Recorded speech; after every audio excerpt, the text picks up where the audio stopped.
Hello, my name is Dr. Janice Makela. I apologize for the general lack of formality here today, but I'm homesick with a viral illness. The tea is helping though, and I'm feeling a lot better. Anyway, with this COVID-19 going on right now, I think we need to talk. A lot of people are scared, and it makes sense. This is scary times. We're on quarantine, and my job is to talk to people in scary times. That's what I do in palliative care. I talk to people at some of the worst times in their life.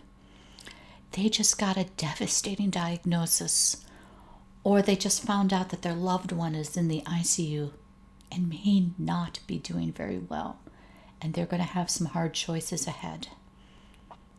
And America's in some hard times right now, and you may find you have some hard choices ahead. We've seen in other countries how things have gotten. We've seen in Italy how things are almost nightmarish. The healthcare system is stretched thin. The real problem with COVID-19 is not the number of deaths that are happening. Influenza A kills more people in a year. The problem is how fast it's spreading and how many sick people are being seen at one time. So if you have a bunch of sick people at the same time show up to the hospital, you only have so many doctors, you have so many beds, you have only so many ventilators. And it can very quickly overwhelm a system. And that is the problem with the COVID-19. That's what they're seeing in other countries. Italy right now has a real nightmare scenario where they've actually issued guidelines for doctors to help them determine who gets a ventilator. Generally, if someone is sicker and older, they're less likely to get a ventilator than someone who's younger and healthier. It's a very cold, calloused decision based on who's going to live longer, who's going to benefit longer from this procedure, also who's going to more likely survive. And you say, but old people's lives matter, right? Old people are elderly, our grandparents. They mean something, right? You love them. You love your grandparents. You love your parents or your friends. You yourself might be an older person. You say, no, I don't want that. That's exactly right? There's a way maybe to prevent that.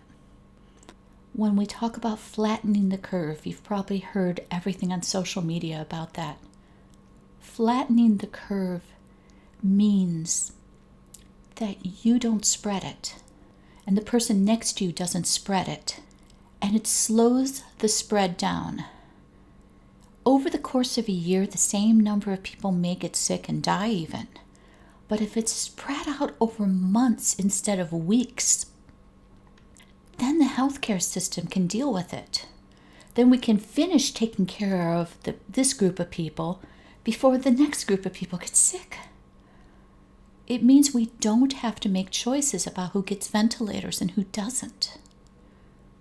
So, if you really love your elderly, and I'm a geriatrician, my whole career has been dedicated to the value and worth of older people.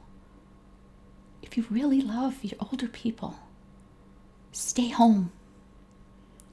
Stay home unless you have to go out. Don't spread it to them, because if you do, I'm the one who's going to have that conversation with someone's loved one and say, I'm sorry. I know your grandfather ran a marathon last week, but he's just over the age threshold and we can't intubate him. I know that he wanted to see his grandson's graduation. I know there were all these things that wanted to happen, but they won't. because we don't have enough machines. And we have to ration them. So this 20-year-old kid can survive so his parents can see him graduate. That's hard choices. And that's the choices that people are making in other countries right now. So please, stay home.